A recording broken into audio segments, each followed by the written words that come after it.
Bienvenidos y gracias por compartir este tiempo para compartir una reflexión sobre lo que dicen las Escrituras en Primera de Pedro, capítulo 2, del versículo 1 al 12. Hoy vamos a estar compartiendo un devocional hablando sobre lo que Pedro quiere decirle a la iglesia de creyentes. En esta epístola, Pedro la ha escrito a los creyentes que están dispersos en diferentes pueblos. Primero él habla sobre quiénes son cuando aceptaron a Cristo, la salvación por medio de Cristo. Pero hoy queremos hablar sobre la identidad que tenemos en Cristo. Y esto lo encontramos en el capítulo 2. Y quiero, si pueden, que vengan conmigo a leer la lectura y hablar un poquito sobre lo que Él quiere que entendamos. Leemos en Primera de Pedro, segundo capítulo, dice: por lo tanto, desháganse de toda mala conducta. Acaben con todo engaño, hipocresía, celos y toda clase de comentarios hirientes. Él aquí básicamente está hablando de deshacernos, desechar, poner a un lado aquellos pecados, aquellos vicios, aquellas actitudes que están en medio de tener y poder tener una relación más cercana con Cristo. En el primer capítulo, él habló sobre nuestra nueva vida, nacidos de nuevo en Cristo. Ahora nos está hablando a nosotros los cristianos. ¿Cómo debemos hacer para poder tener una mejor relación con el Padre por medio del Hijo? Entonces, el primer punto que quisiera que anotaran es que debemos desechar todo vicio y toda actitud pecaminosa. Pero seguimos leyendo en la lectura. Dice: como bebés recién nacidos, deseen con ganas la leche espiritual pura. ¿Para qué? Para que crezcan a una experiencia plena de la salvación. Pidan a gritos ese alimento nutritivo, ahora que han probado la bondad del Señor. Él dice que debemos, segundo punto, buscar para alimentarnos de la pura leche. ¿Qué es lo que es la pura leche? La palabra de Dios. La palabra de Dios es puro nutrición para nuestro cuerpo. Hemos visto que como un bebé que nace, busca alimento, busca esa leche pura que le da su madre, así debemos de buscar la pura palabra de Dios, que es el alimento puro, sano y completo que necesitamos para nuestra vida. Y seguimos leyendo la lectura. En el versículo 4 dice: ahora ustedes se acercan a Cristo, quien es la piedra viva principal del templo de Dios.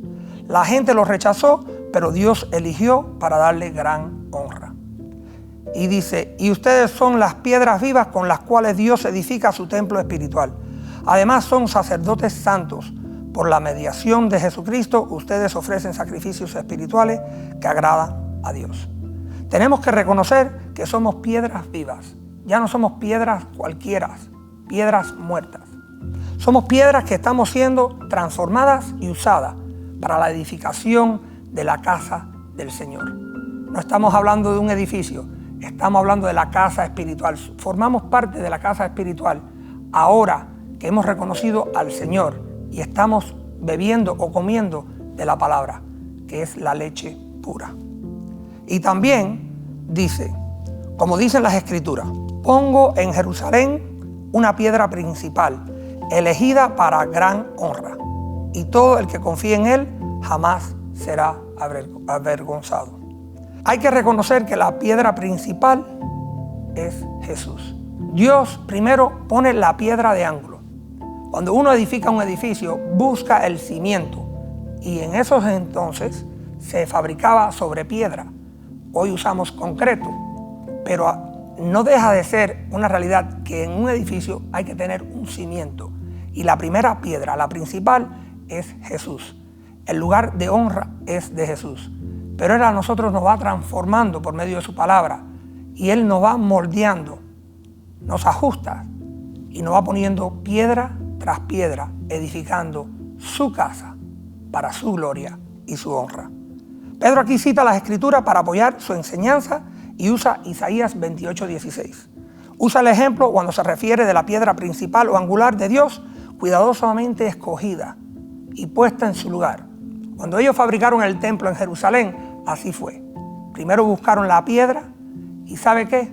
Cuando estaban edificando, aquellos que edificaban rechazaron la primera piedra, así como rechazaron a Jesús, el pueblo de Israel. Y a veces nosotros rechazamos a Jesús. Pero al final, en la construcción se dieron de cuenta que aquella piedra, la principal, que era Jesús, era la primera piedra que había que poner, porque era el cimiento. Entonces Él pone la primera piedra, que es Jesús, y a nosotros nos hace piedras vivas. En 1 Corintios 3:10 dice: por la gracia que Dios me dio, yo eché los cimientos como un experto en construcción. Ahora otros edifican encima, pero cualquiera que edifique sobre este fundamento tiene que tener mucho cuidado. La primera piedra, Jesús, y después aquellos que somos creyentes. Efesios 2:20 dice: juntos constituimos su casa, la cual está edificada sobre el fundamento de los apóstoles y los profetas, y la piedra principal es Cristo Jesús mismo. Seguimos en la lectura en 1 Pedro 2:7 y dice: así es, ustedes los que confían en Él reconocen la honra que Dios le ha dado, pero para aquellos que los rechazan, la piedra que los constructores rechazaron ahora se ha convertido en la piedra principal. Así es, ustedes son aquellos que confiaron en Él, y nosotros sabemos el lugar de honra que tiene Jesús. Pero para aquellos que no lo conocen, es una piedra de tropiezo. Es como que vas caminando en el camino y conoces al Señor y tiene la luz de Él en ti, guiándote.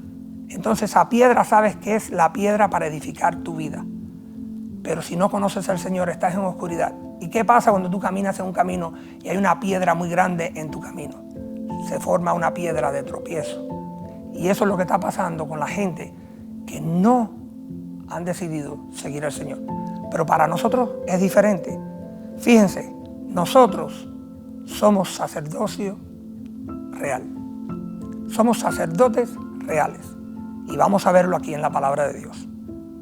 Dice en el versículo 8: además, Él es la piedra que hace tropezar a muchos, la roca que los hace caer. Tropiezan porque no obedecen la palabra de Dios y por eso se enfrentan con el destino que les fue preparado. Tenemos que obedecer la palabra. Ese es el próximo punto. Tenemos que obedecer la palabra. Cuando obedecemos la palabra, estamos caminando junto al Señor, creciendo en nuestra relación con el Señor. Y eso es lo que Él quiere para nuestra vida. Muchos somos los que desobedecemos, pero Dios permite aún que lo hagamos. ¿Para qué? Para mostrar su misericordia. Esa gracia, ese favor no merecido. El Señor permite, pero a la vez que eres de Él, nunca te puedes apartar de Él. Para poder tener una mejor relación con Él, debemos obedecer y caminar juntos a Él. Y dice el versículo 9: pero ustedes no son así porque son un pueblo elegido. ¿Sabes que eres un pueblo elegido?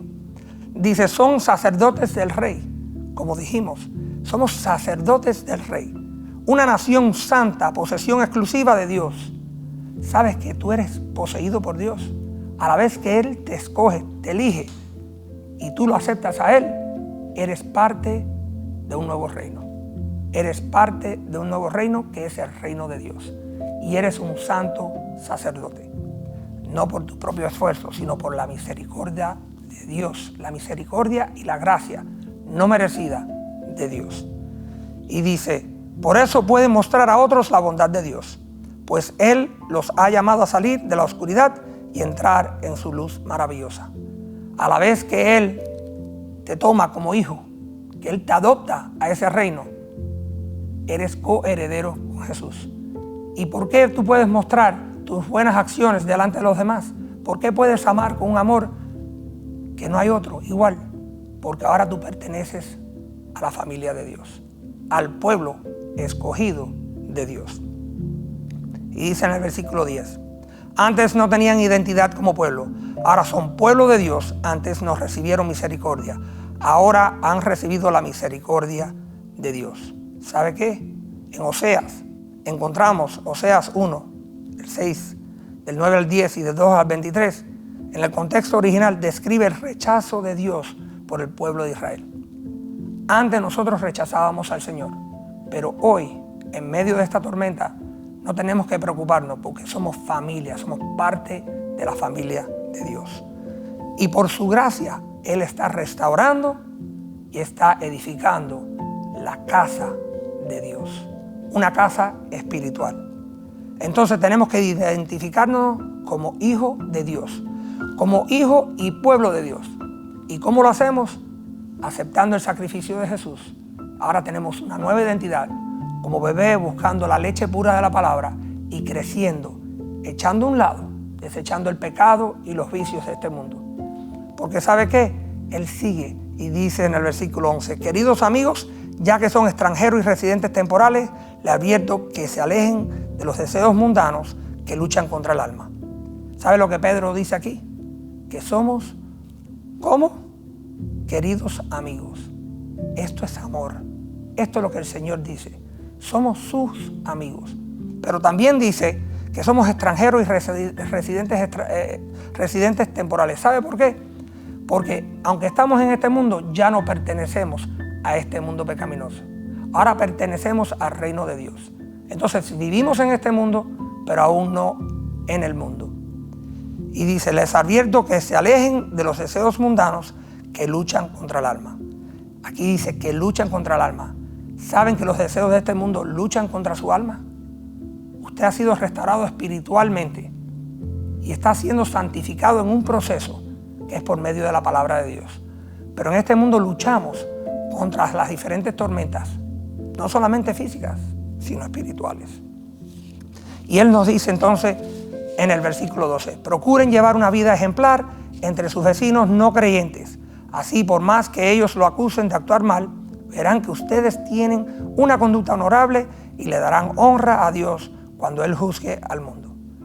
El último punto que quiero que escriba es que tienes que vivir como extranjero y que tu conducta sea como una fuente de luz y vida que brota y honra a Dios.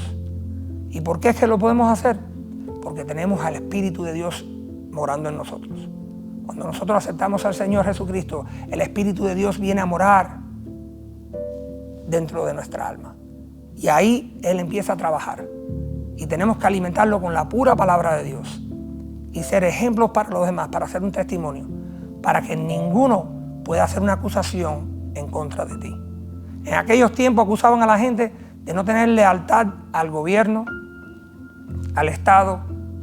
¿No ve eso en el mundo que vivimos hoy? Aquellos que no querían participar de las fiestas mundanas decían que ellos eran antisocial. ¿No lo ves hoy? Mi pregunta es, ¿con quién te identificas hoy? ¿Quién es tu rey? ¿A quién tú sirves? En medio de esta tormenta, tú te puedes aferrar a la palabra de Dios, a Jesucristo, tu Salvador, a Dios el Padre, que muestra su gracia y su misericordia para aquellos que son elegidos.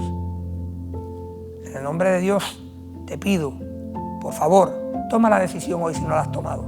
Toma la decisión para seguir a Dios, para ser hijo de Dios. Oremos. Señor y Padre Celestial, te damos gracias, Señor, por esta oportunidad que nos has dado hoy de abrir tu palabra y compartir una reflexión sobre lo que tú tienes que decir. Tu palabra pura, esa leche pura que viene de ti, Señor. Gracias por el sacrificio de Jesús. Te entregamos toda nuestra vida, todos nuestros pensamientos, todas nuestras acciones, Señor. Y te pedimos que nos guíes en medio de la tormenta. En el nombre de Jesús. Amén.